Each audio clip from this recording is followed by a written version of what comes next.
IPL fever में DNA में आप सभी को बहुत बहुत स्वागत है। और राजस्थान और बात करें अब लखनऊ सुपर जायंट्स का मैच खत्म हो गया है और राजस्थान रॉयल्स ने 20 रन से मैच जीत लिया है। पहली पारी की बात करें तो संजू सैमसन स्टार बने, वहीं केएल राहुल और निकोलस पुरन ने 50 तो लगाई, लेकिन वो अपने आप टीम को जीत की ओर नहीं ले गए। ये सबसे बड़ा अभी तक का मेजर रहा है, जिसमें अब बात कर रहे हैं हम, पूरा स्कोर कार्ड आपसे डिस्कस करेंगे और बाकी चीजों पर भी बात होगी कि क्या क्या हाईलाइट पॉइंट रहे मैच के। तो उस पर सीधे ही चलते हैं और बात करते हैं। जिसमें अगर हम देखें तो स्कोर, अगर हम बात करने वाले हैं अब राजस्थान रॉयल्स की, तो उन्होंने रन बनाए थे वो है 194 रन। 194 का टारगेट दिया था उन्होंने, 193 रन बनाए थे। वहीं लखनऊ सुपर जायंट्स मात्र 173 रन ही बना पाए। वहीं स्कोर कार्ड की तरफ अगर देखें तो राजस्थान रॉयल्स के लिए बात कर रहे हैं यशस्वी जायसवाल, जिन्होंने सबसे ज्यादा स्ट्राइक रेट से रन बनाए, 200 की स्ट्राइक रेट खेली। तो 24 रन मारे उन्होंने 12 गेंदों में। उसके बाद 11 बॉल में 9 रन मारे जॉस बटलर ने। संजू सैमसन की पारी थी, वो सबसे ज्यादा मैं कहूंगा कि शानदार रही। 82 रन बनाए 52 गेंदों में।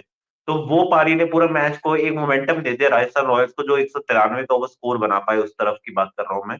और रियान पराग ने भी अच्छी पारी खेली, एक अच्छा केमियो था, 43 रन का केमियो खेला 29 गेंदों में। और एक चौका और 3 छक्के मार पाए वो। शिमरन हाइटमायर की बात करें तो 5 गेंद में रन ही बना पाए वो, 7 गेंदों में, तो उनकी पारी कुछ थी। ध्रुव जुरेल ने आती है लास्ट में एक अच्छी पारी खेली, 160 की स्ट्राइक रेट से 12 गेंदों में 20 रन बना पाए। विकेट सबसे ज्यादा लिए तो वो लिए नवीन उल हक ने, 2 विकेट लिए, लेकिन सारे बॉलर्स देखे तो बहुत ज्यादा ही हैवी, ज्यादा वेट रहे उनका स्कोर में। तो इस नजरिए से मैं बात करूं तो काफी ज्यादा मैच में ये देखने को मिला कि मैं ये देखने वाला हूँ कि क्या लखनऊ सुपर जायंट्स के जो ये 173 रन थे, इसमें आपको बहुत सारी कमियां दिखी। उन कमियों के बारे में बात करने वाला हूं मैं आपसे कि क्या क्या मैच में जो कमियां रही, वो देखते हैं हम। तो उस पर आप देखें तो सबसे पहले क्विंटन डीकॉक आए गए राम हो गए पूरे मैच में, 4 रन मारे 5 गेंदों में, एक ही चौका मार पाए वो।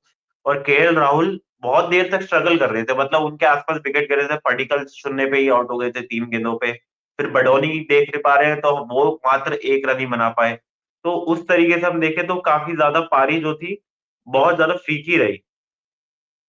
फिर उसके बाद में और बात करने वाला हूँ, खाली अगर हम केएल राहुल के ही देखें तो वो 25 गेंदों में 25 रन मारे थे उन्होंने मात्र। तो उस नजरिए से देखें तो काफी ज्यादा पारी धीमी रही। और बाद में उन्होंने कैपिटलाइज किया कि लास्ट की जो 19 बॉल थी उनमें उन्होंने रन बनाए 33 रन।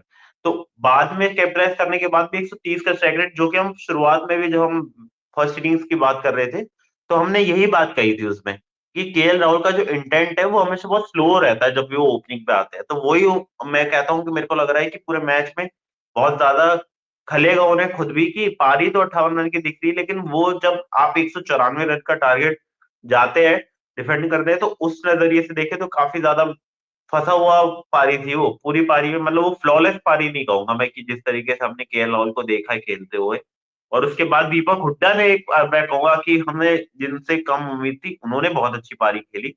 दीपक हुड्डा की बात करें तो उन्होंने रन जो बनाए वो बहुत ही ज्यादा शानदार, 26 रन मारे 13 गेंदों में। तो 200 की स्ट्राइक रेट वही एक जायसवाल की थी, 12 गेंदों में 24 रन, वही दीपक हुड्डा की भी 200 की स्ट्राइक रेट थी। तो दो बैट्समैन रहे जिन्होंने 200 की स्ट्राइक रेट से रन मारे। फिर निकोलस पूरन एक एंड पे मतलब खड़े रह गए, उन्होंने काफी अच्छी पारी खेली, मुझे मतलब उनकी पारी में कन्विंसिंग थी। लास्ट में उनके साथ देने का कोई नहीं था, वरना 64 रन की पारी खेली उन्होंने 41 गेंदों में। तो इस नजरिए से देखे, 4 चौके 4 छक्के मारे उन्होंने। तो पूरी पारी में उनका जो गेम था, वो बिल्कुल कहेंगे टॉप नॉच गेम खेला उन्होंने। एक भी उन्होंने गलती का, एरर का, लास्ट में कहूंगा कि उनके पास बॉल गेंद नहीं आई, लेकिन बॉल्स ही बहुत कम बची थी। तो काफी कॉल्स भी ऐसे हो रहे थे कि बडोनी को पहले भेजा गया, फिर निकोलस पूरन को भेजा गया। तो आप पहले भी ट्राई कर सकते थे, एक लेफ्टी बैट्समैन जब क्विंटन डिकॉक शुरुआत में जल्दी आउट हो गए, तो आपने इतना लेट भेजा। फिर कुणाल पांड्या ने भी मात्र 5 गेंद खेली, उसमें भी 3 रन बना पाए। मार्कस स्टोइनिस भी, बॉलिंग आपने उनसे करवाई नहीं, फिर बैटिंग में भी आप इतना लेट भेज के 3 रन 4 गेंद। तो केएल राहुल ने जो बॉल बहुत ज्यादा कंज्यूम करी, उससे मैच में 20 रन का गैप रह गया। तो ओवरऑल अगर हम बात करें तो काफी ज्यादा मैच में ये देखने को मिला कि जो पारियां थी ना, वो इंपॉर्टेंट और इम्पैक्टफुल कितनी होती है वो बहुत ज्यादा मैटर करता है। क्योंकि आखिरी अगर आपको मैं स्कोर दिखाऊं तो उससे समझ में आता है कि कितनी ज्यादा पारी में निराशाजनक थी। अब आप देखिए 20 रन का गैप है। वहीं अगर हम फॉलो विकेट्स पर जाएंगे तो आपको बहुत ज्यादा उसमें क्लैरिटी मिल जाएगी कि क्या रहा बीच में जो डालम डोल हुआ। कि 11 रन पर 3 विकेट गिर गए थे आयुष बड़ोनी का, अगर हम देखें उसमें 3 ओवर 1 बॉल में 11 रन पर 3 विकेट गिर गए। और फिर उसके बाद सीधे आप देखें तो 7 ओवर 3 बॉल में हुड्डा ने जो पारी खेली उसकी वजह से 60 रन तक पहुंचे, मतलब 50 रन के आसपास की पार्टनरशिप रही। फिर हुड्डा के आउट होने के बाद आप देखो तो 60 रन, मतलब आप बॉलें हुई हैं यहाँ पे 45।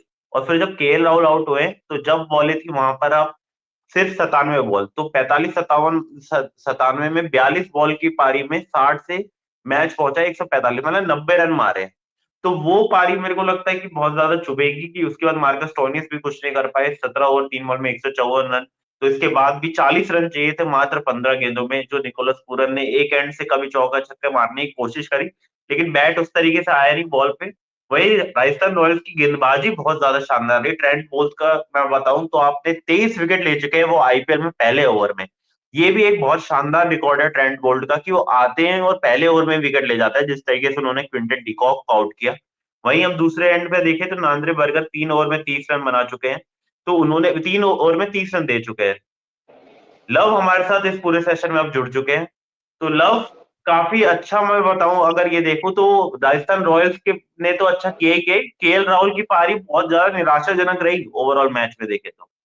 जी, केएल राहुल ने बहुत ज़्यादा धीमी पारी कहने की खेलेंगे, बट ज़रूरत भी उसी पारी की थी। कहीं न कहीं सब एक्सपेक्ट कर रहे थे कि एंड में वो थोड़े हमें बाउंड्रीज़ देखने को ज़रूर मिलेंगी। मगर पूरी पारी में वही 4 चौके और 2 छक्के आए। पूरन ने ज़रूर एंड में थोड़ा बढ़िया अटैकिंग क्रिकेट दिखाया था अपने एंड से, लेकिन वही है कि एक प्लेयर वही है कि क्लासेन या रसल वाली पारी जो मिल सकती थी हमें देखने को पूरन की ओर से, वो नहीं आई। एंड में आवेश खान से वो अनएक्सपेक्टेड बढ़िया डेथ ओवर देखने को मिला, जो कि आवेश खान से हम लोग एक्सपेक्ट नहीं करते यूजुअली, क्योंकि आवेश खान एंड में पिटते हैं। स्टार्टिंग में जरूर वो बॉलिंग बढ़िया रहती है उनकी ओर से, बट डेथ ओवर में हमने देखा है कि किस तरीके से इकोनॉमी उनकी अपने आप ऊपर चली जाती है जैसे जैसे डेथ ओवर आता है। तो कहीं ना कहीं हमें एक्सपेक्टेशंस नहीं थी कि इसकी परफेक्ट यूरोपीय प्लान हो जाएंगी, लेकिन राजस्थान रॉयल्स की मैनेजमेंट ने कहीं ना कहीं उनको बताया होगा शायद कि आपका रोल इस बार डेथ बॉलर का रहने वाला है, तो उस हिसाब से उन्होंने ट्रेनिंग करी और उस हिसाब से परफॉर्मेंस बढ़िया रही उनकी।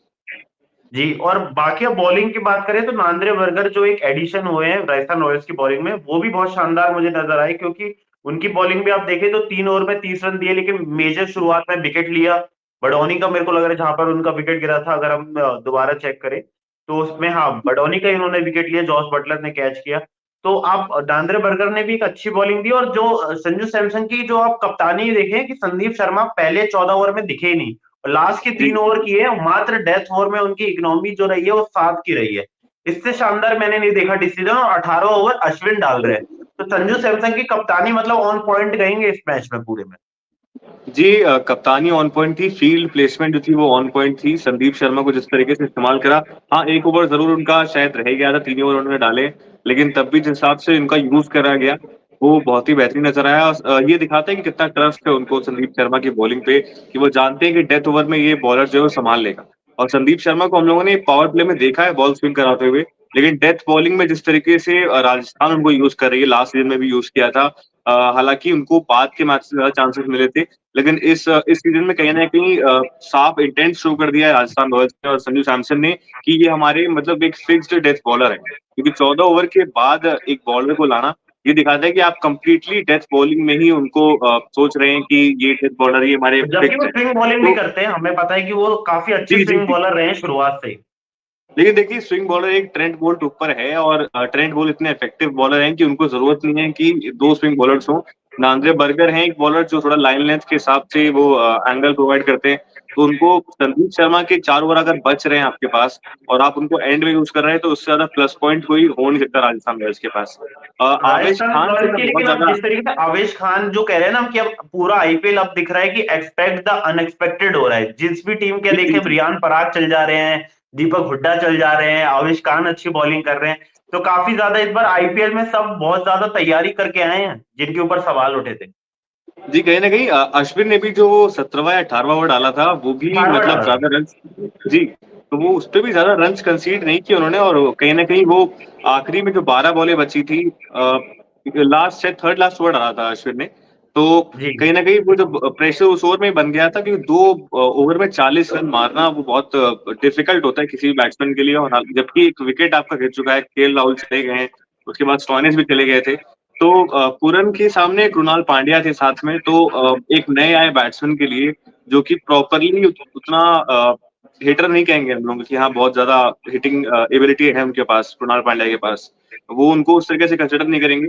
ऐसे बैट्समैन के लिए सिर्फ पूरन अकेले 2 ओवर में 20 रन मारना मुश्किल होता है, और जब सामने संदीप शर्मा जैसे डेथ बॉलर हो तो और मुश्किल होता है।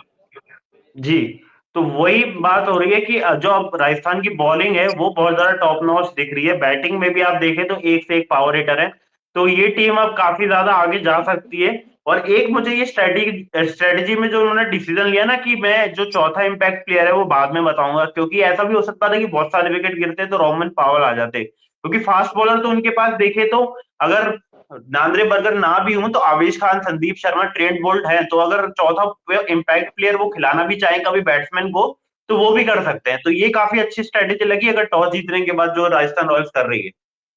देखिए स्ट्रैटेजी बहुत ही अच्छी लगी मेरे को। पूरे इस पूरे मैच में मेरे को राजस्थान की तरफ से कोई बहुत ज्यादा ब्लंडर्स देखने को नहीं मिले।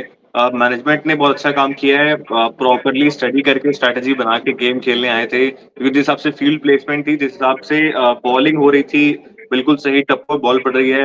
ट्रेंट बोल्ट जिस तरीके से वो बाद में भले ही उनको रन पड़े, बट स्टार्टिंग में बहुत ही एक्यूरेटली वो बॉल डाल रहे थे जहां पे डालना जरूरी होता है। स्टार्टिंग में हल्का सा वो स्पिन देखने को मिला ट्रेंट बोल्ट की ओर से।